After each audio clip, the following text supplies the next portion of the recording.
noches, bienvenidos a 4 días. En instantes, mi editorial, Macri atrapado en su laberinto. Un momento político crucial. Lo vamos a analizar acá, junto a Rosendo Fraga, quien ya está llegando. Enseguidita van a estar aquí también Fernando Iglesias y Daniel Arroyo. Uno, diputado nacional por Cambiemos. Otro, diputado nacional por Un País. ¿Qué se está discutiendo? Y en análisis político enseguida. Pero atención, la primera información anticipada. Muy buenas noches.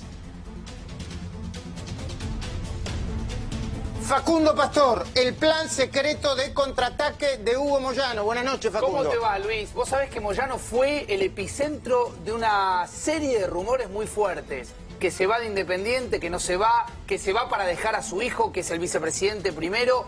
Moyano se burló de todos. Y también de la justicia. Lucía en un ratito te va a contar algo de la justicia, Luis. Bueno, a Moyano le importa muy poco. Mañana planifica un contraataque, atrincherarse en Independiente y desde ahí empezar a construir nuevamente el poder que siente que de alguna manera se lo están sacando. Tenés elementos, tenés papeles, vas a presentarlos. Sí, y te voy a anunciar lo que va a contar mañana Moyano, porque mañana Moyano va a sacar chapa ante los socios de Independiente, porque va a hablar de algunas cuestiones que en definitiva terminan siendo positivas, pero también te voy a contar algo bastante negativo en relación a Hugo Moyano. ¿Cuál es el plan secreto de Moyano para burlarse de la justicia? Nuevo, atención. Nuevo procesamiento para Cristina y sus hijos. ¿En qué causa, Lucía Salinas? Muy buenas noches. Muy buenas noches, Luis. Se trata de la causa Otesur, una investigación donde se los acusa de lavado de activos. Otesur es la empresa dueña del Hotel Alto Calafate, el primero que compró la familia Kirchner cuando ya estaban en la Casa Rosada. Te vamos a contar quiénes más están involucrados en este expediente y quién va a tomar la decisión que va a significar un procesamiento más por lavado de activos para la familia Kirchner. A ver, para desarrollar luego, pero ya están procesadas Cristina por esta causa Otesur, además de otras. ¿Cuál es el nuevo elemento que se plantea? ¿Por qué lavado de dinero sobre la asociación ilícita de la que la están acusando? Bueno, lo que va a decidir el juez Ercolini en los próximos días es justamente responsabilizarlos de maniobras de lavado de activos por más de 30 millones de pesos. ¿Junto a quién? Junto a Lázaro Báez. Una vez más, el empresario kirchnerista vinculado en una causa con la expresidenta pese a que ella ha intentado desvincularse de su socio comercial. Y el último, atención, de la noche, y después viene el editorial, ¿eh? Macri atrapado en su laberinto, quiero que lo vayan escuchando Fernando Iglesias y Daniel Arroyo. Scioli y sus viajes con Peluso. Muy buenas noches, Hugo Machiavelli. Buenas noches, Luis. La situación de Scioli se complica. El fiscal Álvaro Garganta, el viernes pasado, a lo que seguramente va a acompañar la jueza Garmendia, pidió la inhibición de bienes, pidió que se prohíba su salida del país, tanto él como el exministro Colia y el empresario Miller, pero es una de las causas que complican al exgobernador, porque atención, que hoy vamos a mostrar que su hombre, el que dirigía la Lotería de la Provincia, hizo 499 viajes al exterior. Pero muchos de ellos los hizo con Scioli y aparecen algunos personajes en esos viajes que son muy privados, pagados con fondos públicos. Dale, y ahora sí, arranco con mi editorial. Macri atrapado en su laberinto. Por favor, les pido silencio en el piso, gracias. Este gobierno, como la mayoría de los gobiernos, tiene la costumbre de buscar los errores afuera o de echar la culpa a los demás de cuestiones que a veces tienen que ver con los demás, como el mundo, las tienen, pero también tienen que ver con sus propias decisiones. Pero la primera responsabilidad de lo que está pasando, ustedes habrán visto la cantidad de dirigentes políticos de Cambiemos que se reunieron en la Casa Rosada hoy. Impresionante. Es de un impacto importante. La primera responsabilidad de lo que está pasando, la volatilidad del mercado, los ruidos en la economía, es sin duda la del propio partido de gobierno. La de la coalición Cambiemos. Porque en el momento en que Alfredo Cornejo habló, después me pasan el tape de lo que dijo Cornejo, y yo sé por qué dijo lo que dijo hoy Cornejo. En el momento en que Alfredo Cornejo y Elisa Carrió plantearon cambios en la política de aumento de tarifas, algunos sectores de la oposición olieron sangre y debilidad, vulnerabilidad, y empezaron a correr al gobierno y a Cambiemos por izquierda. Las sucesivas reuniones de hoy en la Casa de Gobierno, de la que participaron, escuchen bien, el presidente Mauricio Macri, Marcos Peña, en distintos momentos a veces, y casi todos juntos por momentos, los principales ministros económicos, Duhovne, Luis Caputo, entre otros, la gobernadora de la provincia de Buenos Aires, María Eugenia Vidal, el jefe de gobierno de la ciudad, Horacio Rodríguez Larreta, van contando, ¿no? Van contando la importancia política que tenía ese momento. Las más importantes autoridades legislativas, e incluso el propio Cornejo, gobernador de Mendoza y presidente de la Unión Cívica Radical, ¿saben para qué se hicieron? ¿Sabe para qué sucedió todo esto? ¿Sabés para qué sucedió? Para tratar de borrar con el codo lo que escribieron en su momento con la mano. Es decir, para tratar de aplacar tanto ruido político que pegó en el centro de la economía. Generó volatilidad en los mercados, hizo subir el dólar y contribuyó a provocar una corrida cambiaria de la que todavía no se salió del todo. Yo no quiero ser catastrófico. No se salió del todo. Ahora mismo lo estamos pagando todos, con más corrimiento de precios, con más inflación. Sí, nadie sabe cuánta todavía, pero evidentemente va a haber más inflación. Con más incertidumbre. De hecho, aunque la corrida cambiaria, la grande, la de la semana pasada, mainó, eso es innegable, hoy el dólar terminó para arriba, con un aumento de no sé si fueron 25 o 30 centavos. 20 centavos, sí, más. 20 centavos. Sí. Bueno, terminó para arriba. Pero volvamos al centro de la cuestión. Vamos a pensar juntos. Volvamos a Macri en su laberinto. Fernando Iglesias, que está acá, no me va a desmentir seguramente. Cambiemos. Es una coalición en minoría. Vamos de nuevo. Cambiemos, aunque es gobierno, es una coalición que está en minoría. Es minoría en diputados, es minoría en el Senado. Pero el otro gran problema, y esto es lo que me gustaría que entiendas, que me acompañes en el entendimiento, es que PRO, no Cambiemos, PRO, parte del corazón de Cambiemos, es también una minoría dentro de Cambiemos. No una minoría respecto a los votos que cada uno consiguió.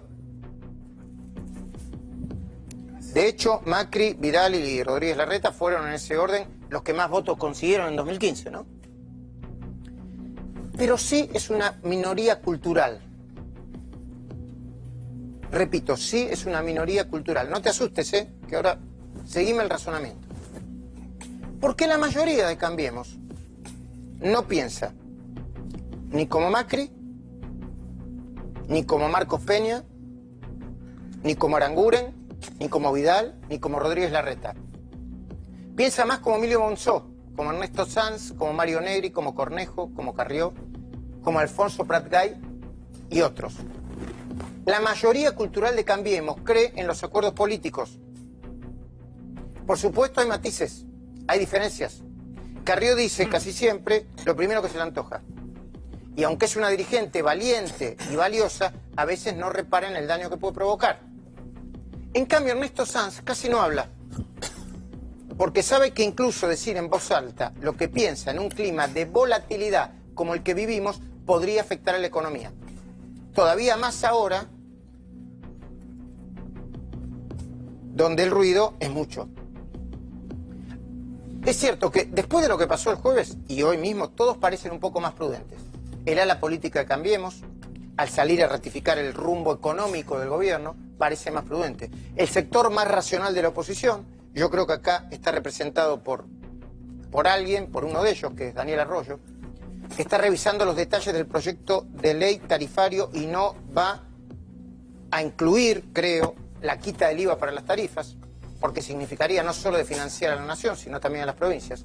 Pero acá hay un problema de fondo, un problema serio y sin solución a la vista. A la Argentina todos los años le faltan 400.000 millones de pesos para que le cierren los números. Ese es el nombre verdadero del déficit fiscal. Pero cada vez que el gobierno propone una alternativa para bajar el déficit, la oposición la critica, la enfrenta y trata de impedir que la ejecute.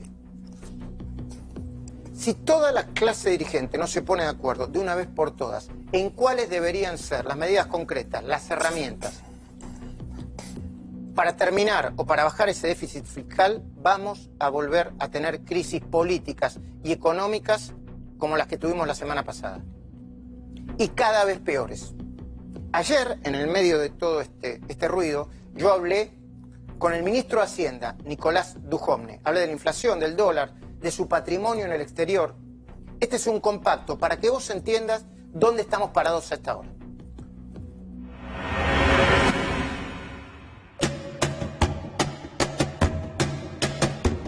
Tiene que estar tranquila, como, digamos, tiene que ver lo que hemos hecho nosotros a lo largo de estos años. Siempre hemos tenido un Banco Central que ha cuidado a los argentinos, así lo hemos hecho la semana pasada. Tenemos que poner en contexto lo que está ocurriendo. Hay un fenómeno de apreciación mundial del dólar contra el resto de las monedas emergentes. Nosotros tenemos tipo de cambio flotante. En ese contexto, el peor error que podríamos cometer es no usarlo cuando hay que usarlo, es decir, que si el resto de las monedas se deslizan, algo hay que deslizarlas, porque si no, nos atrasaríamos y eso nos llevaría a más desempleo, pérdida de competitividad. ¿Mañana el dólar puede subir? Puede subir o puede bajar, Luis. La idea es que la volatilidad sea baja para que todos estemos tranquilos, pero también sabiendo que tenemos una moneda que flota y que si el resto de las monedas de los países contra los cuales competimos para exportar, los países que nos exportan a nosotros, se mueven, un poquito nuestra moneda también se tiene que mover, porque esa es la manera que tenemos de no perder empleo.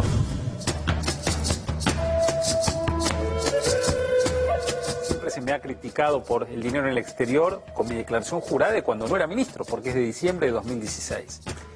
Donde además casi todos mis activos están invertidos en bonos de la Argentina, que es lo mismo tenerlos en el exterior que en una cuenta en la Argentina.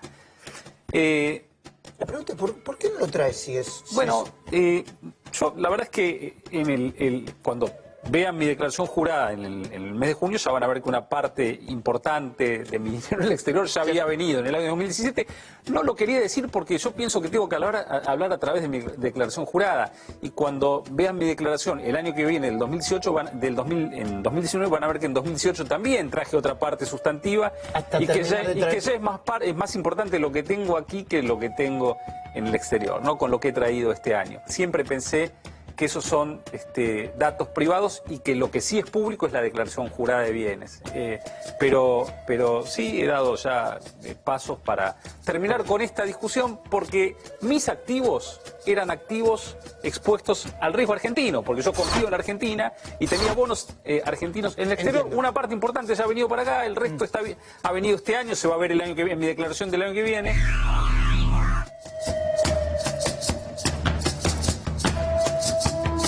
Hay un impacto acotado, por supuesto. O sea, que mayo va a tener una inflación un poquito mayor a la esperada. Bueno, un poquito más alta que la esperada hace de repente 2 semanas, pero estamos convencidos de que va a ser más baja que la de abril.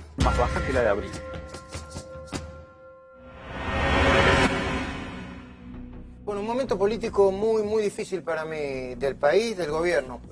¿Coincidís, Daniel Arroyo? Buenas noches. Buenas noches, sí. Coincido que todos tenemos que colaborar, claramente. Me parece que, primero, la volatilidad internacional generó esta situación. Hubo devaluaciones no solo en Argentina, sino en otros países. Nos pegó más en la Argentina. Agarró al gobierno, para mí, a traspié, sin estar bien preparado.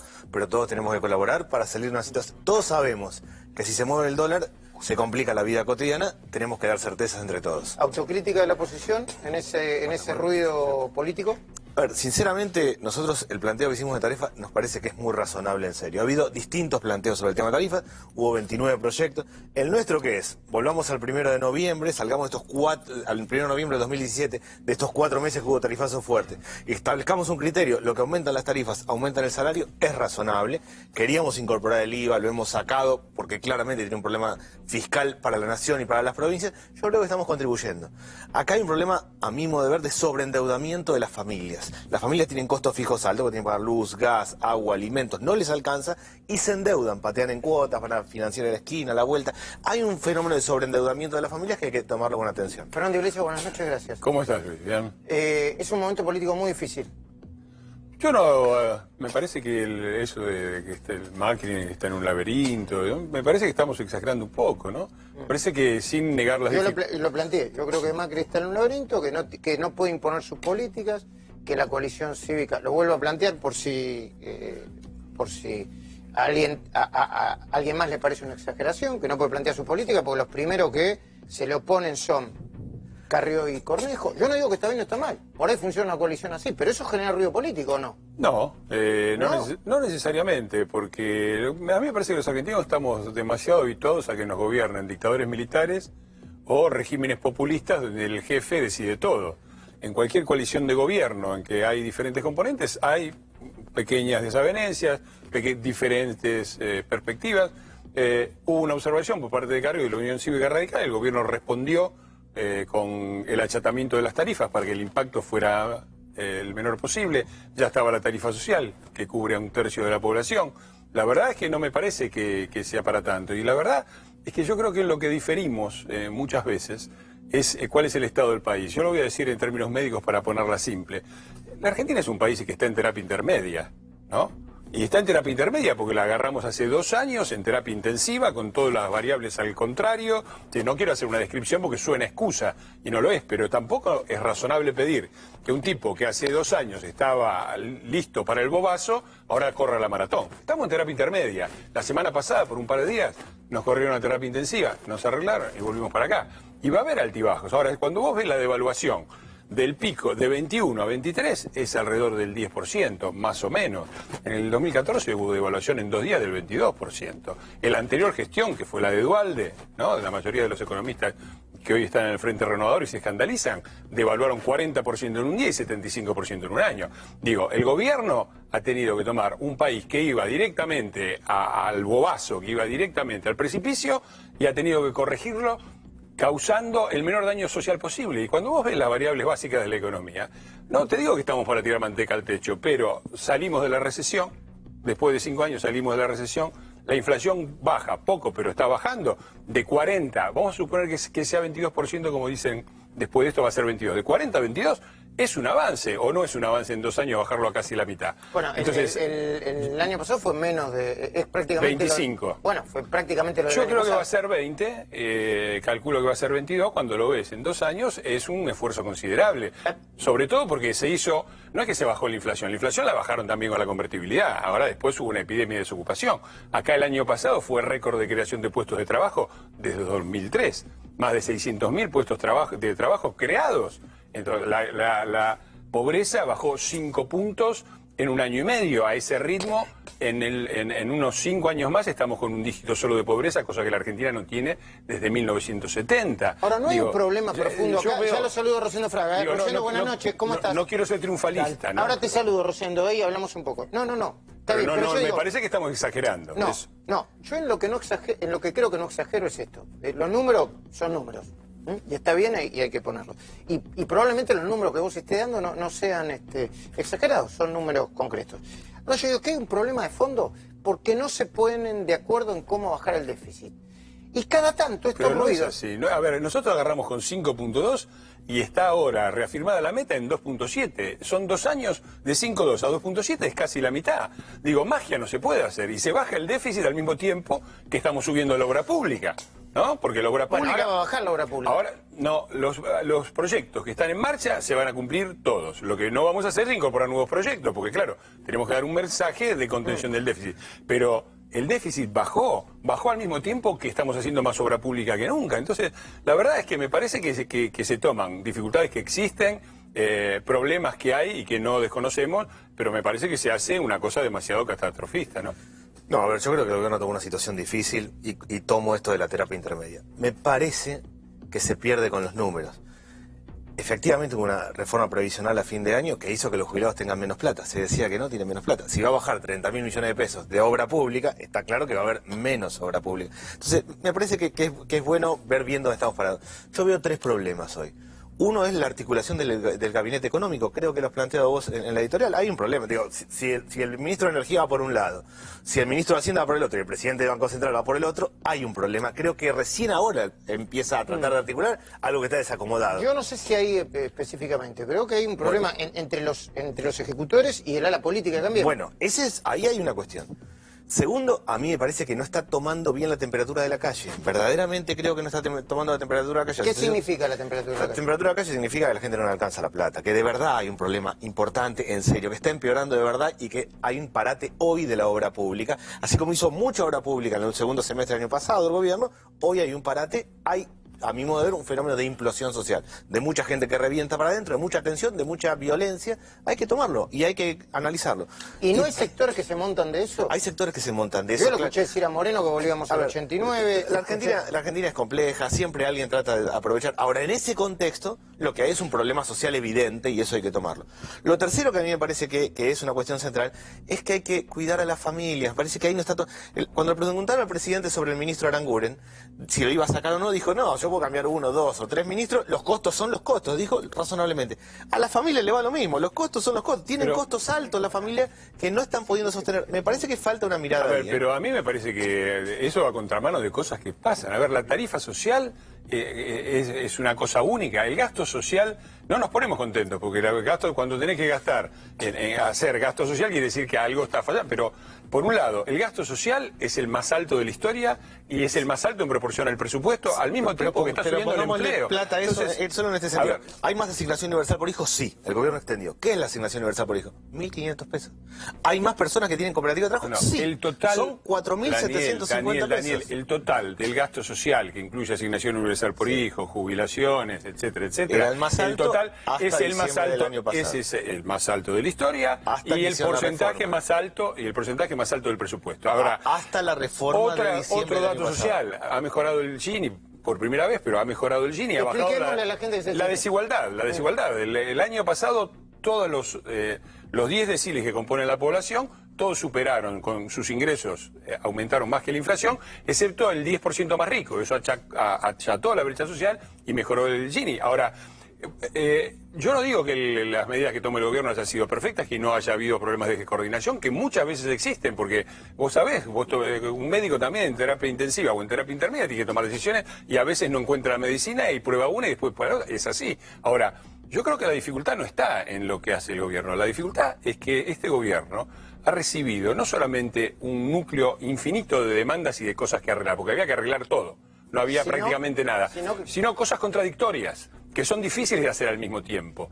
Hacer crecer una economía no es tan difícil, pero hacer crecer la economía mientras baja la inflación es muy difícil. Hacer crecer, por un lado, tenés que bajar en la cornisa que eran propuestas demagógicas las de la oposición. ¿Son demagógicas? Sí, sin duda. Bajar el gasto fiscal se puede, pero si bajar el gasto fiscal al mismo tiempo que bajás los impuestos es muy difícil. Y al mismo tiempo bajás el gasto fiscal y bajás el déficit, pero aumentás la obra pública es muy difícil. Todo eso se logró. Ninguna cifra es brillante, pero todos esos detalles que yo estoy diciendo, que son contradictorios uno con el otro, entonces le atribuimos una incapacidad al gobierno cuando le estamos pidiendo al mismo tiempo que gaste menos y que gaste más, que baje la inflación y que reactive la economía. Rosendo Fraga, para después seguir con cierta normalidad con el programa. Rosendo, ¿hay un problema político grave o no en este momento? A ver, yo creo que hay un problema político, no necesariamente grave, ¿no es cierto?, en este momento. ¿Por qué me parece? Porque en este tipo de situaciones difíciles, por lo general, en el resto del mundo, lo que te ayuda a controlar las expectativas económicas es una convergencia oficialismo-oposición. No sé, es decir, a ver, ¿qué es lo que yo te diría? Es decir, hoy tuviste una foto del oficialismo cohesionado, o buscando cohesionarse.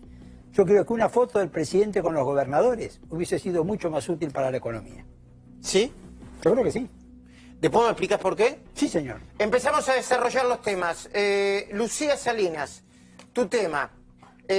Nuevo procesamiento para Cristina y sus hijos en la causa Otesur. ¿Nos explicás por qué? Dale. En los próximos días, Luis, el juez Julián Ercolini tiene que decidir la situación procesal de Cristina Máximo y Florencia Kirchner. ¿Qué es lo más factible que va a ocurrir? Y lo que nos aseguran nuestras fuentes judiciales es que van a terminar procesados por lavado de activos. Esto es una empresa hotelera, la primera que ellos adquieren en 2008 y que estuvo frente a estas maniobras nada más ni nada menos que Lázaro Báez. Vamos a ver algunos datos sobre esta causa y que llevan a Cristina y a sus hijos al borde de otro procesamiento. Como les decíamos, el delito principal de este expediente es el lavado de dinero. Los acusados, Cristina, Máximo y Florencia, entre otros. Lázaro Báez garantizó 27 millones de pesos entre 2008 y 2013 porque fue el responsable de administrar el hotel Alto Calafate. Lázaro Báez además alquiló habitaciones por 14 millones de pesos que nunca utilizó y para esto utilizó 7 de sus empresas, todas hoy investigadas en diferentes expedientes. Si esto ocurre en el transcurso de esta semana o en la semana que sigue, Cristina Kirchner y sus hijos van a sumar un segundo procesamiento por lavado de dinero. Ya están procesados por este delito junto a Cristóbal López y a Lázaro Báez en la causa conocida como Los Sauces, una inmobiliaria que lo tuvo a ellos dos como principales inquilinos. ¿Por qué es importante este expediente de Otesur? Porque es lo que la justicia llamó como la instancia de los retornos. Mientras mientras Lázaro Báez recibía una importante cantidad de contratos de obra pública, parte de ese dinero, según la justicia, se pagaba nuevamente a la familia Kirchner a través del manejo de sus hoteles y esto permitía así que sus patrimonios se enriquezcan mientras ellos estaban frente a la Casa Rosada. Esta es una parte muy importante de una mega causa por corrupción que en unos meses Cristina Kirchner deberá afrontar en su primer juicio oral y público. Bueno, y antes de mostrarle los viajes de Peluso, una de las manos derechas de Scioli, con lujo de detalles lo va a presentar Hugo Machiavelli, yo quiero presentarte un compacto sobre las causas por las que Scioli eventualmente, si primero piden el desafuero, que sea lo que se va a discutir, podría ir preso. ¿Tenemos el compacto? Ahora. Este avión llevó a Scioli por toda la Argentina y el mundo, todas las veces que lo necesitó, dándole un uso exclusivo. Lo que queda claro en la investigación es que muchas de las aeronaves, sobre todo 2 aeronaves del empresario Carmona, las usaba Scioli para actividades que distaban mucho de ser parte de su labor como gobernador. El fiscal Álvaro Garganta sospecha que 78 expedientes con contrataciones a empresas de aeronavegación fueron extraviados adrede a fin de borrar pruebas que pudieran comprometer a Scioli y a otros funcionarios. Garganta ordenó allanamientos en los aeropuertos de San Fernando, La Plata y Mar del Plata y logró reconstruir la ruta de 22 expedientes de vuelos realizados por Scioli durante la campaña electoral de 2015. El ex gobernador Daniel Scioli viajó a La Habana, Cuba, con la bailarina Gisela Melissa Berger el 21 de julio del año pasado, en plena campaña electoral, cuando todavía presentaba a Karina Rabolini como la futura primera dama. El vuelo le costó a la provincia de Buenos Aires 1.740.000 pesos, según la empresa Servicios y Emprendimientos Aeronáuticos Sociedad Anónima de Gustavo Carmona. 4 informes sobre el uso indebido de fondos públicos para pagar vuelos privados que fueron usados por Daniel Scioli en actos proselitistas durante la última campaña presidencial intentaron ser borrados de los registros del Tribunal de Cuentas de la provincia de Buenos Aires. El senador provincial Andrés de Leo amplió la denuncia presentada por Elisa Carrió ante el fiscal Álvaro Garganta y acusó formalmente al ex gobernador Daniel Scioli de usar como testaferro a Juan Carlos Mancinelli. De Leo acusó a Scioli de haber sido el vehículo para que le otorgaran, a través del Ministerio de Infraestructura del gobierno de la provincia de Buenos Aires, 14 obras públicas en la costa atlántica a Mancinelli, sin tener la más mínima experiencia para hacerlo. Una denuncia de la AFIP y del actual presidente del Instituto de Lotería y Casinos, radicada en la Fiscalía de La Plata a cargo de Jorge Paolini, investiga el destino de unos 20 millones de pesos del presupuesto de Lotería Provincial, que según pudo saber La Cornisa, por fuentes cercanas a la causa, se pagaron por prestaciones que nunca se hicieron. Hay una denuncia judicial presentada por Eugenio Melitón López, actual presidente de Lotería, en la que se verifica incongruencia entre la orden de publicidad emitida y los pagos efectivamente realizados a través de las actuaciones extraviadas. La Cornisa pudo acceder de manera exclusiva a una decena de expedientes sospechados en la justicia por fraude a la administración pública que detallan gastos del 2015 realizado por la jefatura de gabinete a cargo de Alberto Pérez durante el gobierno de la provincia de Buenos Aires de Daniel Scioli. Las órdenes de pago fueron solicitadas por Walter Carbone, subsecretario de Administración de la Jefatura de Gabinete y autorizada por Alberto Pérez. En esta causa se investiga el destino de unos 17 millones de pesos. El exgobernador Daniel Scioli y el empresario aeronáutico Gustavo Carmona podrían ser procesados por cohecho, coima y dádivas. El fiscal Álvaro Garganta lo podría hacer en la causa en donde se investiga la relación entre la habilitación y construcción del exclusivo country Área 60 y el avión que el exgobernador utilizó casi como propio. Esta nueva información, ¿con qué tiene que ver, Hugo Machiavelli? Dale. Tiene que ver con los viajes que hizo Luis Alberto Chiche Peluso. Luis, ¿vos sabés cuántos viajes se puede hacer al exterior en, no sé, en 8 años? Bueno, depende del dinero que tenga, digamos, y de las ganas que tenga de viajar.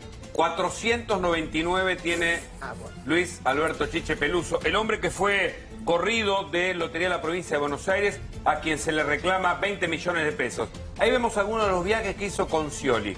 Fíjate quiénes aparecen: Peluso, Mancinelli, Scioli, otro de los hombres que también están procesados por ser del círculo íntimo del ex gobernador. Pero no son viajes, digamos, de uso oficial, sino que en otros documentos vos vas a notar lo que nosotros también fuimos contando. Que acá, por ejemplo, Peluso viajó con Gisela Berger, su actual pareja, creo, y por supuesto la actual estuvo... pareja de Scioli, no de Peluso, ¿no? Estuvo Luis Alberto Peluso y sí, por sí, supuesto es cierto que los tres viajaron el exgobernador. Fueron a Cuba, Este viaje, cosa que por pequeños elementos, a veces uno dice que pueden ser solo 1 o 2 viajes, se cierra el círculo sobre el uso de fondos públicos para actividades privadas. Nada tenía que ver con, digamos, su comitiva oficial o un viaje oficial, Gisela Berger. Y siempre se sospecha que Peluso, a quien muchos consideran, y así se piensa incluso en el fuero judicial, un posible testaferro de Scioli, porque manejó muchos de los fondos del exgobernador, viajaba al exterior permanentemente con él. Un documento más, mira, vamos a ver ahora, otro viaje de Peluso con Scioli. Ahí también, con Mancinelli, viajan a Paraguay, 2 hombres cercanos al exgobernador. Te reitero, Luis Alberto Peluso, que además fue interventor de Lotería de la Provincia de Buenos Aires, fue corrido por el propio Scioli por un escándalo de desvío de dinero de fondos públicos por una empresa que tenía Luis Alberto Peluso, una empresa propia, Lincer S.A., que prestaba servicios para la gobernación. Cuando llegaron a un allanamiento en una casa muy importante que tiene San Isidro, le encontraron, entre otras cosas, aves exóticas. Tenía un guacamayo y otras aves que incluso los vecinos habían denunciado por ruidos molestos. Pero además tiene un yate y propiedades muy importantes. Perdón, al guacamayo lo denunciaron por ruidos molestos. No, al guacamayo. Lo habían denunciado por ruidos molestos. Porque me pegaron las dos cosas, me pegaron fuerte. El guacamayo por un lado y los ruidos molestos por el otro. Entonces, Peluso tiene además un yate de 20 metros de eslora y un montón de bienes que se investigan en el caso de Lotería, que es uno de los procesos que se llevan adelante en la mega causa que Daniel Scioli deberá enfrentar en los próximos meses en un tribunal oral criminal. Bueno, los próximos pasos, Luis. Sí, por favor. Esto es la gran pregunta, ¿no? Porque así como la exintendente de Resistencia, Aida Ayala, puede llegar a ser desaforada, le van a quitar los fueros para juzgarla o para tomar la declaración indagatoria, es muy probable que se avancen las causas contra Scioli se deba discutir el desafuero de Scioli, ¿no, Hugo? Totalmente. Primero van a ocurrir una serie de medidas de apelación, por ejemplo, cuando se efectivice la inhibición de bienes, atención, 180 y tantos millones de pesos lo van a inhibir por esta causa, en donde prácticamente está procesado por desviar fondos públicos en la construcción de las unidades de pronta atención médica a favor de Miller. Cuando se afirme eso judicialmente, vendrán apelaciones. Luego el resto de las causas seguirán los mismos pasos: indagatoria, apelación y, bueno, la serie de procesos judiciales que corresponden en ese sentido. Más adelante se deberá determinar una posible detención y ahí, para esto, viene el desafuero. Atención, Scioli está complicado en 9 procesos judiciales. Bueno, y hablando de desafuero y de corrupción, ¿hay un plan de contraataque de Moyano? Porque cada vez se las está viendo más negras. Los datos, los detalles de ese plan, de ese contraataque, los tiene Facundo Pastor. Dale, Bueno, Facundo. Luis, ¿qué haces mañana a la tarde, Luis? Y seguramente me vas a encontrar laburando. Bueno, prende la tele a la tarde porque lo vas a ver a Hugo Moyano planteando que es prácticamente una víctima de este gobierno. A ver, durante todo el fin de semana existieron rumores de que Moyano se iba a ir de la presidencia independiente.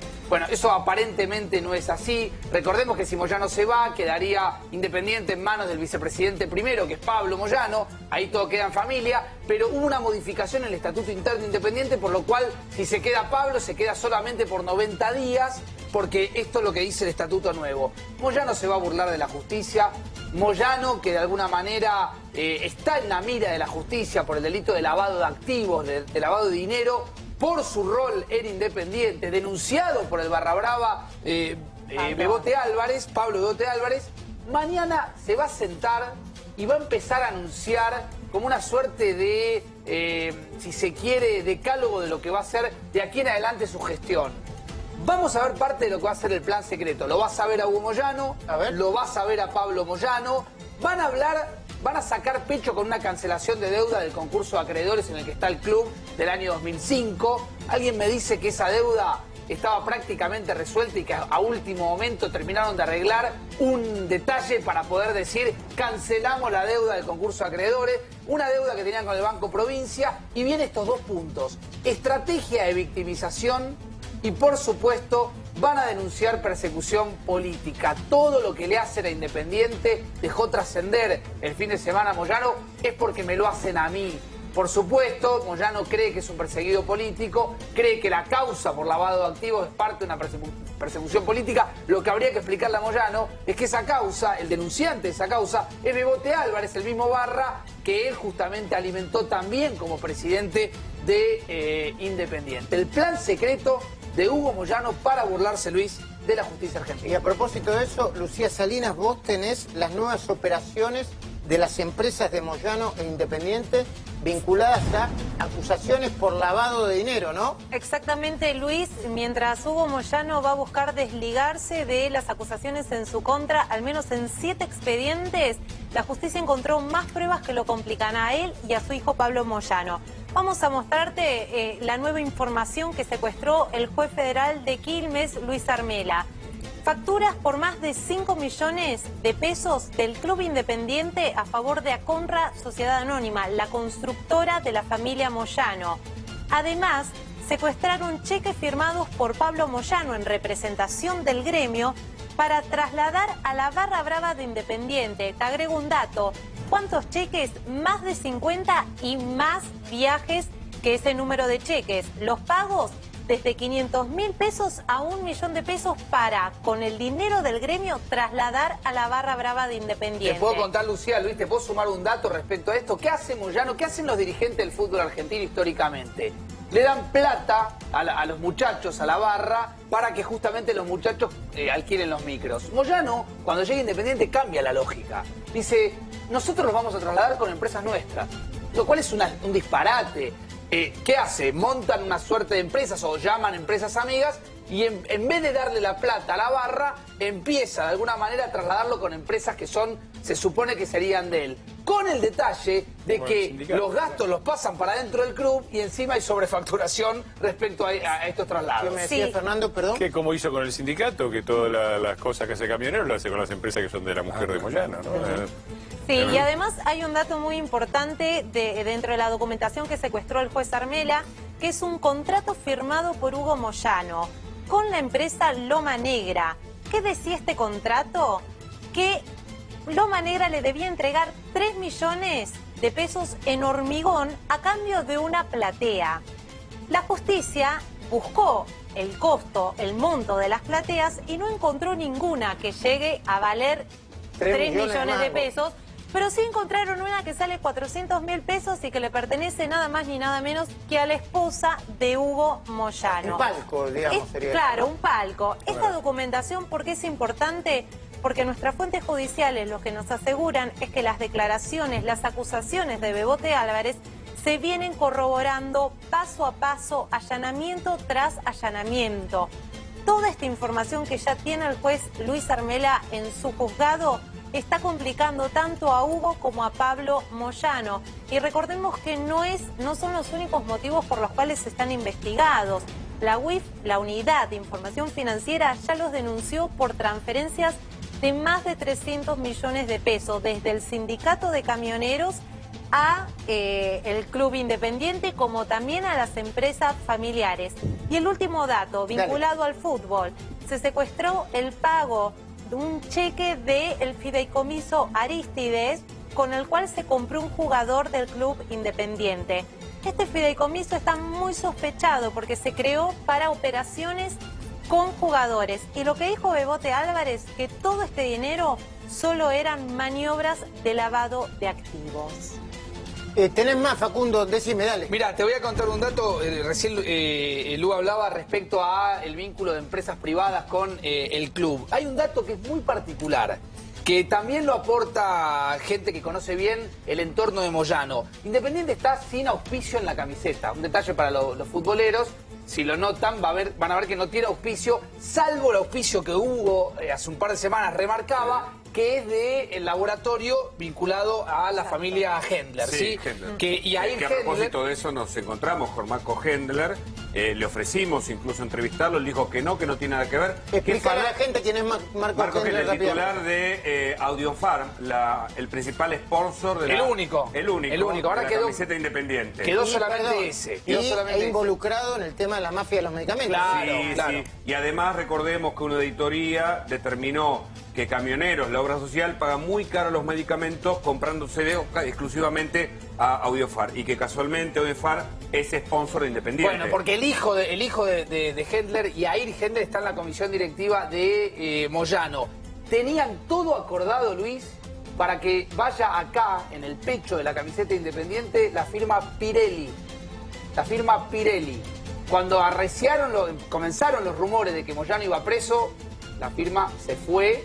No se quiso ver involucrada en un hecho que obviamente podía tener detalles que terminaron siendo reales. Moyano investigado en la justicia por distintos delitos. Con lo cual, por ahora, pechito rojo para la camiseta de Independiente, que no tiene marca. Bueno, yo no voy a volver a las discusiones sobre la corrida cambiaria, a las tarifas, pero hay un elemento en la Argentina que yo no quiero dejar pasar porque es un elemento estructural también en la economía, y es la corrupción. Yo les voy a contar algo que me acaba de pasar. Antes de llegar al programa, recibí un audio, una escucha, que no vamos a poner en el aire todavía porque tenemos que corroborar la información, que si se confirma es escandalosa. Es un... A ver, ¿cómo presentarlo primero para respetar la reserva de la fuente hasta ahora, porque no sabemos si la persona quiere salir a hablar o no? Una compañía de transporte pequeña, que tiene algunos camiones. Este es un problema estructural, Rosendo, para mí, la corrupción en la Argentina. Está el dólar, viste que nosotros, obviamente, está el dólar, está la economía, está la plata que le falta a la gente. Esto también es importantísimo. Cuando me contaron el mecanismo, yo me quería morir. Una mujer desesperada recibe el llamado de un dirigente, del titular de una seccional importantísima de la provincia de Buenos Aires, tiene una empresa de transporte pequeña, 6 o 7 camiones.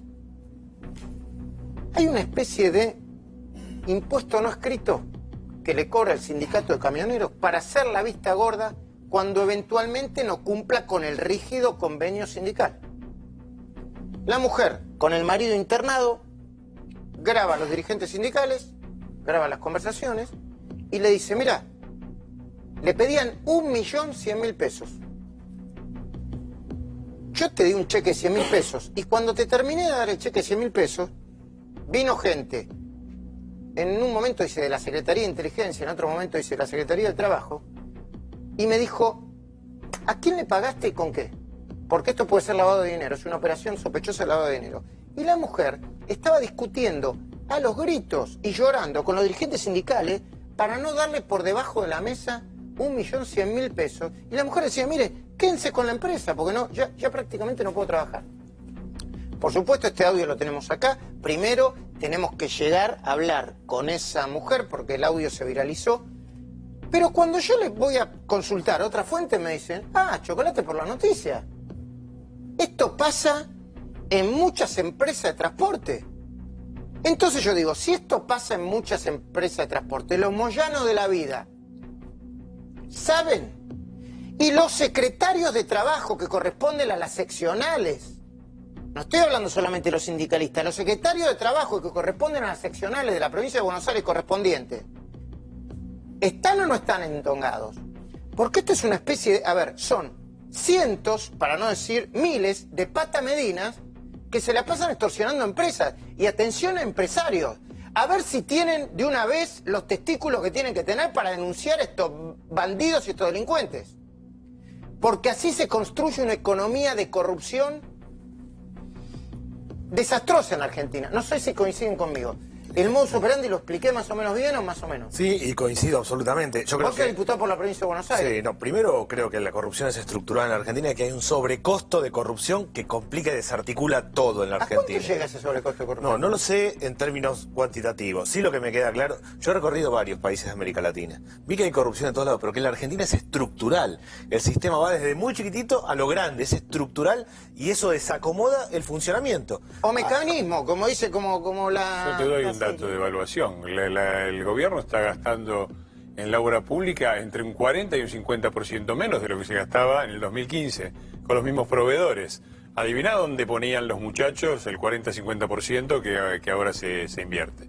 Ahora, me parece bien, obviamente estoy de acuerdo con vos, la justicia tendrá que investigar, habrá que hacer las denuncias, y ningún gobierno puede decir, un gobierno son miles y miles de personas, sería irresponsable de un gobierno decir no hay una sola persona corrupta, pero me parece que el cambio entre la mafia que nos gobernaba y este gobierno es muy grande, el 40-50% de diferencia en los precios, me parece que está diciendo algo, y los 20 puntos que subió la Argentina en el índice de transparencia internacional, que es la opinión, se basa en la opinión de los propios ciudadanos, y la Argentina todos los años iba para abajo, llevamos décadas de ir para abajo, por primera vez en estos 2 años subimos 20 puntos. Me parece que eso quiere decir algo. No quiero decir que ningún gobierno puede poner las manos en el fuego por miles de funcionarios que no conoce, desde luego. Bueno, pero esto es gravísimo. Ahora, la y acá me está corrupción escribiendo alguien. Me dicen, por favor, si la persona que me estás escribiendo, si te puedo citar, si no, no te voy a citar. Me dicen, yo tengo varios testimonios. Pasa en todos lados, y está hablando de dirigentes sindicales con nombre y apellido, son algunas veces esos dirigentes sindicales, lo más importante, en persona, que lo citan a la seccional y cuando se hace la denuncia no pasa nada. Bueno, a ver, Secretaría de Transporte del sindicato correspondiente, ¿no? De la seccional correspondiente. Dice esa persona que tengo un cheque que cobraron y depositaron, todavía no me cites. Bueno, es una persona de confianza y todavía no la voy a citar. Rosendo, perdón que cambie pero la corrupción tiene un costo altísimo en la economía argentina, ¿no? Bueno, yo supongo que sí. De cualquier manera, vos fíjate que el tema de Brecht son 15 países, ¿no es cierto? Y es una causa realmente muy relevante que ha precipitado en Brasil cambios estructurales, que está en México, que está en Perú, Colombia, Ecuador, Santo Domingo, etcétera. Te demuestra, quizás sea el caso que ha explicitado. lo que es la corrupción, ¿no es cierto?, la corrupción estructural. Ahora, como dijo el presidente acá, va lento. No sé si decir... Va lento. El caso de Brecht, sí. Demasiado lento. Claro, ¿Por qué, Rosendo? Bueno, yo no sé por qué, digamos, es decir, hay cuestiones que dicen procesales, ¿no es cierto?, con Brasil, pero lo cierto es que en el resto de los países, inclusive cayó el presidente de Perú, ¿no es cierto?, por esta causa. Entonces, me parece que eso, vos fíjate además a lo que llega a esta causa que Odebrecht, ¿no es cierto?, dijo: hemos financiado campañas electorales en todos los países donde trabajamos, y no una sola campaña, varias campañas. Y este es otro tema, viste, que me Porque parece... es todo el sistema el que está, el que es cómplice. Exactamente. Yo creo que el punto de Brasil, que es el país más grande de América Latina, es que te presenta una matriz, ¿no es cierto?, de corrupción, que es Argentina, pero cuidado, es también toda la, ¿no es cierto?, toda la región. Para mí Brasil lo importante es que en alguna medida te desnuda o te clarifica esa raíz, ese sistema. Y hablando de sistemas, hay una nueva denuncia de fraude, tengo entendido, ¿no? Contra Cristóbal López y Fabián de Sousa. ¿Por qué, Lucía Salinas? Se trata de una denuncia que realizó la Procuraduría de Investigaciones Administrativas, que depende del Ministerio Público Fiscal, lo dirige el fiscal Sergio Rodríguez. ¿De qué se trata? De una maniobra fraudulenta para licuar la deuda de una de las empresas más importantes que tiene el Grupo Indalo. ¿De qué empresa estamos hablando? Te mostramos la documentación, la información de esta causa. Se trata de Alcalis de la Patagonia, una empresa radicada en San Antonio Oeste, y tiene, entre otros imputados, a un juez de Comodoro Rivadavia, Gustavo Toquier. ¿Por qué?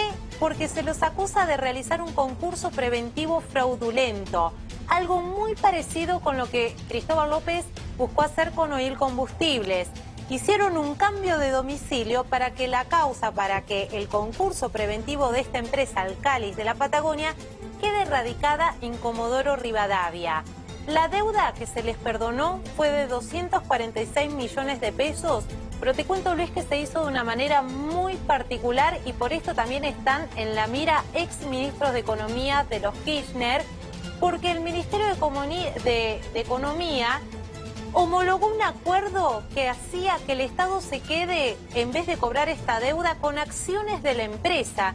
Y esto fue autorizado por este juez que hoy está en la mira de la justicia. Así, de 246 millones de pesos que Cristóbal López y Fabián de Sousa debían pagar de deuda de esta empresa, terminaron pagando solo 160 millones de pesos y en muy cómodas cuotas.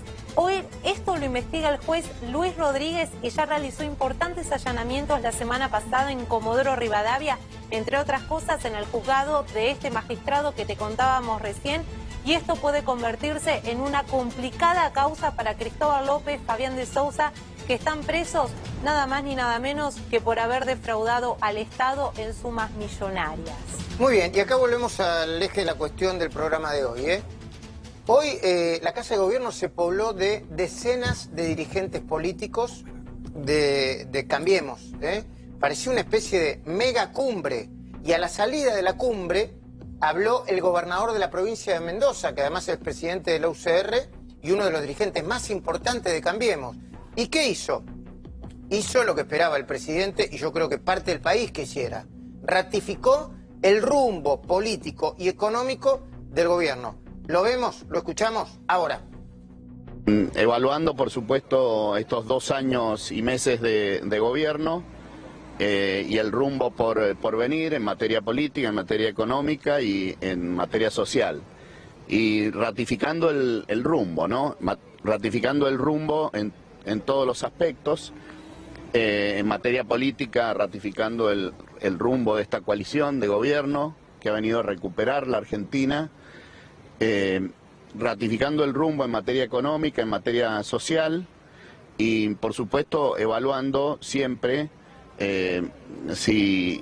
evaluando internamente, pero evaluando también en el propio gobierno, que los resultados que queremos alcanzar se van alcanzando incipientemente, pero que falta mucho para alcanzar resultados que nos proponemos, que nos hemos propuesto en el gobierno. Rosendo, ¿cómo evaluás esta reunión clave en la Casa Rosada? Como te decía, el oficialismo demostró cohesión. Ahora, el punto está acá, ¿no es cierto?, la oposición. Este es un gobierno que no tiene mayoría en ninguna Cámara y tiene mayoría de gobernadores de la oposición. Yo creo que en este momento hace falta acercar oficialismo-oposición, no la unanimidad que no la vas a tener, pero sí con un sector de la oposición, donde los gobernadores son el núcleo, me parece más importante. Cuidado, yo creo que estamos en una situación difícil, no creo que sea una situación fácil. Yo no sé si vos te acordás, 20 de marzo vos me invitaste a Radio Berlín. Sí, hace poquito. 20 de marzo, y vos me hiciste una pregunta. ¿Lo peor ya pasó? Como dije, yo te dije, no lo sé. La verdad que dije, no lo sé. Sí, el presidente había dicho que lo peor ya había pasado. Y no lo sé por qué, porque esto depende fundamentalmente de variables externas que no manejamos. Ahora, en ese contexto, yo creo que este es el punto hacia adelante. Cuidado, tenemos 2 aumentos más de tasa del Tesoro este año, 6 el año que viene. Cuidado, no digamos después que no me di cuenta, que no dije. Guarda que enfrentamos un contexto complejo. Y para mí, la cuestión del sistema político es muy importante para... Vos estás planteando un acuerdo, que muevan las blancas y que el gobierno llame un acuerdo. Yo creo que eso, exactamente. Yo creo que eso me parece, porque cuidado, vienen momentos difíciles por delante. Y esto no es que vamos a decir, me sorprendí, ¿no es cierto? No me di cuenta. Es decir, y este me parece que es el punto central para mí. ¿Hay espacio para un acuerdo político, Daniel Arroyo? No solo hay espacio, sino que es muy necesario, claramente. Nosotros venimos planteando que hay que armar un Consejo Económico Social, o el nombre que quieras, no solo de acuerdo político, con el sector empresario, con el mundo sindical, fijar metas de inflación, de crecimiento, economías regionales, hay que hacerlo claramente. Para mí, también hay una grieta en el gobierno entre quienes creen que hay que hacer eso y quienes dicen no, eso nos pega, sigamos por la nuestra, si total ganamos elecciones. Me parece que yo le tenía mucha fe a este año no electoral. Pensé que el gobierno iba a convocar, íbamos a fijar 4 o 5 ejes, lo íbamos a sacar del eje electoral y íbamos a ir por ahí. Le tenía mucha fe, la verdad que no ha sido, ojalá convoque, nosotros queremos acompañar verdaderamente. ¿Quieren ¿De qué te reís? Y que es difícil de creer eso. Yo me acuerdo, yo estaba en el Congreso cuando en diciembre y vi lo que hicieron para levantar una sesión que tenía quórum, liderado por el kirchnerismo, pero por atrás del kirchnerismo venía el Frente Renovador, el trotskismo, a los abrazos, bajaron una sesión manoteándole el micrófono a Monzó y patoteándolo. Entonces después dicen que quieren dialogar. Ahora lo mismo, vienen con una propuesta absolutamente irresponsable. Al gobierno no le gusta subir tarifa. ¿A qué gobierno le gusta subir tarifa? A ningún gobierno le gusta. Ahora, cuando vos haces la cuenta de lo que hicieron estos muchachos, y cuando digo estos muchachos no digo el Frente para la Victoria, que siempre fue minoritario en las cámaras, la mayor parte de los votos los tenía el Partido Justicialista.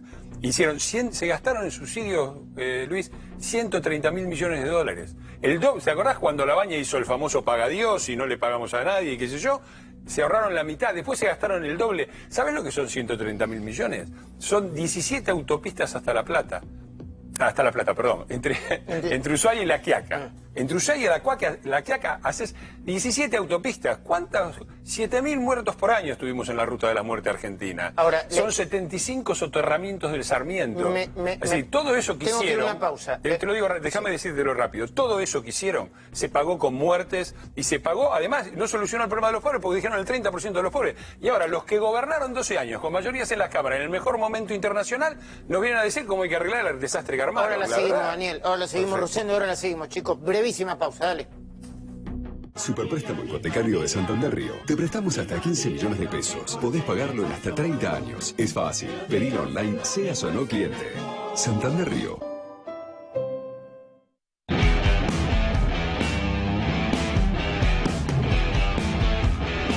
Vacúnate contra la gripe y el neumococo. Es importante que todos los años te apliques la vacuna antigripal. Además, vacunarte contra el neumococo te protege de la neumonía y la meningitis. Las vacunas son totalmente seguras y gratuitas. Encontrá tu punto de vacunación más cercano en www.pami.org.ar o en el 0800-222-2233. Juntos podemos cuidar tu salud. PAMI. Esta noche a las 23, Luis Novarecio entrevista a Ernesto Tenenbaum. LNE, de lunes a jueves a las 23. Luis Novarecio está en A24. No te pierdas la promo Fargol de Argentina. podés ganar viajes para seguir a la selección en Rusia, kits para que vivas los partidos de manera única y muchos premios más. Solo ingresá a fargoldeargentina.com.ar. Carga la fecha de vencimiento y los últimos 4 números del código de barras de tu pack Fargo y ya estás participando. Antes de ponerle el suéter del gatito, el saquito multicolor, el chaleco rosa y la campera fucsia y el gorro con orejitas y la bufanda de polar y los guantes de lana, no olvides de ponerle la vacuna contra la gripe. Es gratis en centros de salud y hospitales públicos de todo el país.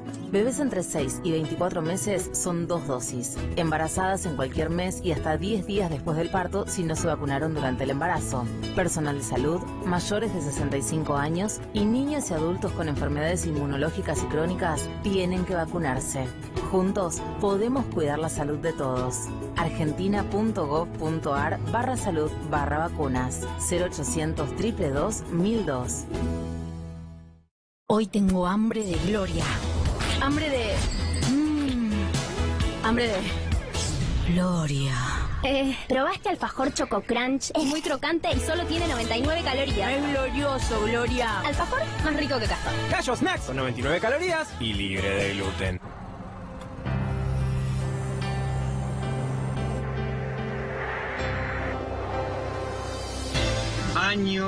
Años viajando por esta ruta destruida.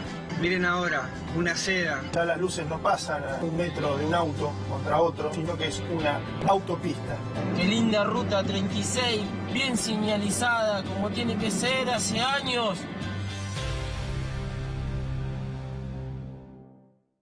Mis recuerdos y saludos a mi gente de Balcarce. Abríguense y no tomen frío. ¿A quién tenemos en el aire ahora? Acá Córdoba, con una gripe que pega fuertísimo. ¿En Córdoba también? ¿Y con la gripe qué hacemos? A la gripe, Keeper Grip. Keeper Grip baja la fiebre. Keeper Grip descongestiona. Keeper Grip calma los dolores de cabeza, musculares y articulares. Y para el decaimiento, Keeper Grip tiene cafeína. A la gripe, Keeper Grip. Pregúntele a su farmacéutico. Un medicamento de Montserrat y Eclair. Más amor, menos odio. Cuando elegís Ives menos odio, elegís dar más amor. Ives. Bati, qué mal día para levantarte con ese dolor de espalda. Pero sabes que más te va a doler perderte el asado con los muchachos. Por suerte tenés Ibupirac, ahora en cápsulas más chicas que te dan un rápido alivio de los dolores musculares hasta por 8 horas, para que el dolor no te impida disfrutar. Pásame el pan, que tan pan, sale con jamón, sin dulce, sin prisa, pan, como este pan, toma la bota de la vida. Palo y queso, palo y queso, palo y queso, palo y queso, pásame el pan para papá. ¿Qué es crecer para vos? ¿Pudiste entrar a Abu? Me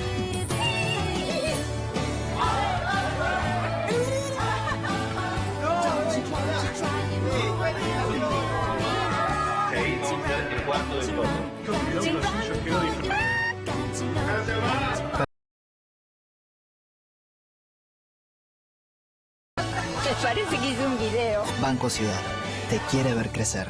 Hoy empiezo. Hoy tengo hambre de gloria. Hambre de gloria. Hambre de gloria. Hambre de gloria. Hambre de...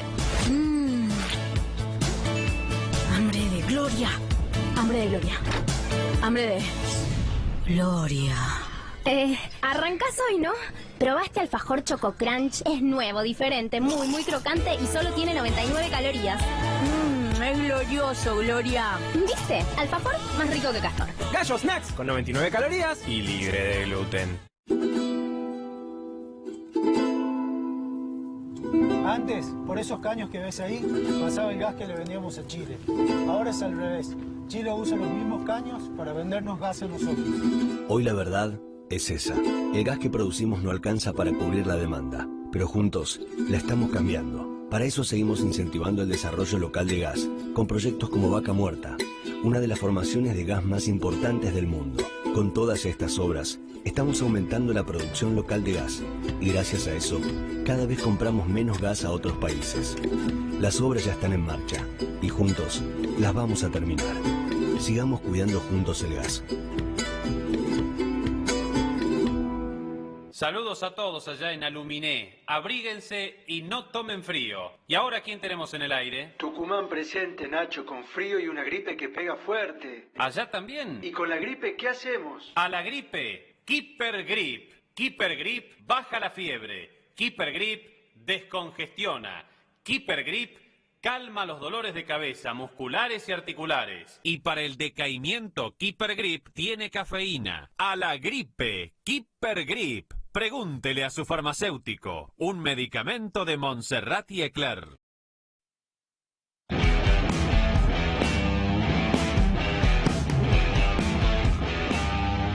Bueno, Rosendo Fraga dice, el gobierno debería llamar a un acuerdo político para salir de este atolladero. Daniel Arroyo dice, sí, se debería hacer. Y Fernando Iglesias le dijo, con ustedes, la oposición, que hicieron un desastre con el tema de la reforma previsional, que no lo dejaban hablar al presidente de la Cámara. Enseguida, en segundo, lo seguimos discutiendo. Chacabuco, donde todo comenzó, excelente relación precio-calidad. Chacabuco, otro vino de bodegas Los Haroldos.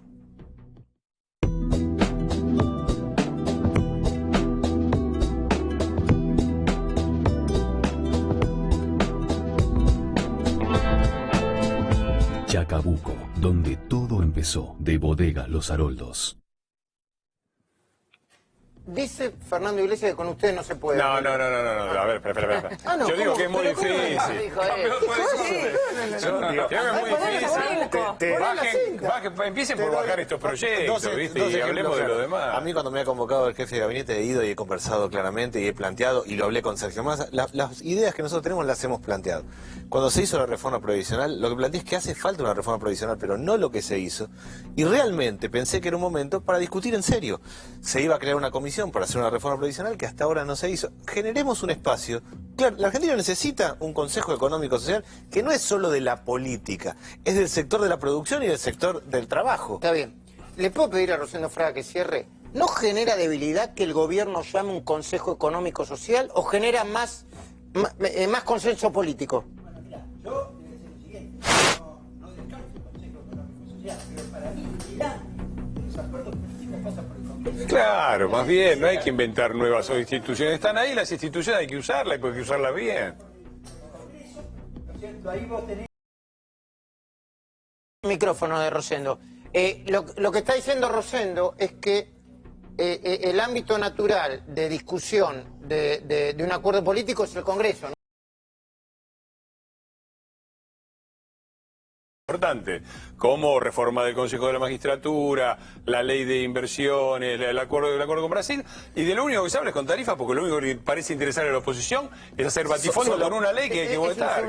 Es un segundito. Sí, Rosendo, entonces, perdón. Para mí el ámbito es el Congreso, es decir, no descarto las expresiones sociales como dice Arroyo, pero es el Congreso. Ahora, la reforma previsional finalmente salió. Para mí no es una experiencia frustrante la reforma previsional en términos de acuerdo político. El contexto sí, Rosendo, porque había toneladas de piedra por todos lados. Está bien, pero la ley se sancionó pese a las piedras.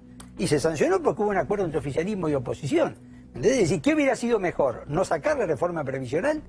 Pienso que no. Pero está bien eso. El problema es que si realmente los que dicen ser peronistas, republicanos y están a favor del país, se van a ir con los irresponsables que hicieron un desastre y que ahora están poniendo palos en la rueda, que son los kirchneristas. Eso es una decisión que tomaron ustedes. Si se van para ese lado, la culpa no es nuestra. Breve, ¿qué pasó en las últimas 3 sesiones para ver qué está pasando en el Congreso? Tengo segundos. En una, el decreto que había hecho el presidente se transformó en 3 leyes y después tenía que derogar el decreto, se levantó el gobierno y se fue. Mantiene el decreto y las 3 leyes. En la segunda hubo 29 proyectos que se plantearon y ninguno se pudo tratar. Uno era del propio gobierno sobre el tema tarifa y era razonable. Y en la otra no hubo quórum. Claramente, si es el Congreso, nosotros tenemos una propuesta razonable de tarifa. ¿A alguien le parece que la puede mejorar? Analicemos, pero partamos de una base que es racional nuestra propuesta. No jueguen más con el kirchnerismo, Daniel, así no va. Gracias a todos.